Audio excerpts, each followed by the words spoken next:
Ang mga bumoto pong senators para dyan sa resolution na house arrest kay Digong.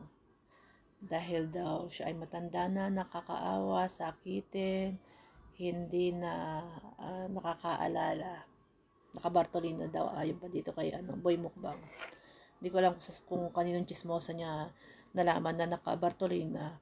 Although ultimo anino niya hindi makapasok sa ICC. Sinasabi nila na sakitin, nag-uulan yan, pero ayon naman sa kanyang pamilya is he is very well. Nagjo-joke pa.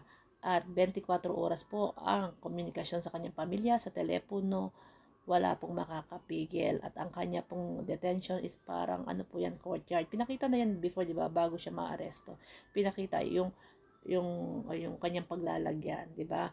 May kitchen, may mga kung saan siya pwedeng maglibang, may sports sports playground, kumpleto. May standby na na mga doctors, ambulance and everything. So naaawa po sila sa matanda. Yung matanda nakatapang-tapang since nasa 2025 pa lang tayo, noong 2024 katapang-tapang, 'di ba? Nagmumura pa. Nung presidente siya, shoot him dead. Shoot them dead. Patayin. Katapang na tao na ito. Oh. Kailan ba na-aresto? Nung March lang. Bago mag-March. January, February, March. Bago siya ma-aresto.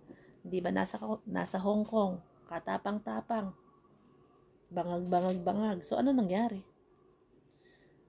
Sabi niya, hinihintay niya ang ICC long time ago. Mayor pa siya. So, ano nangyari? Bakit ngayon, kailangan tulungan? Naawa sila sa matanda, pero yung mga biktima, yung mga mahihirap yung pong mahihirap na biktima, na namatayan, hindi sila naawa. Naawa po sila sa matanda na buong buhay niya. Siya ay mayaman, makapangyarihan. Ang hirap sa Pilipinas, no? Ang hirap makakuha ng hustisya.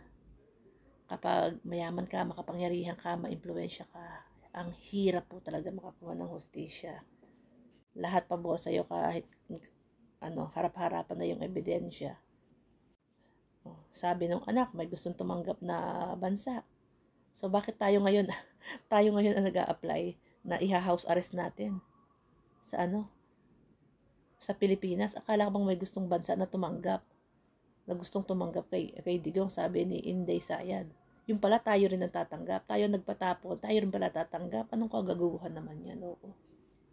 Alam niyo po, napakahina po, napaka-weak po ng batas natin ngayon sa Pilipinas. Napaka-weak kasi. Ang Supreme Court, 12 po ang appointed ni Digong. Ano nangyari sa impeachment? Wala. Diba? Ano pa yan? YouTube. Lahat ng leader nakapanood. Lahat ng leader ng bansa. Kahit po dito, tinatanong.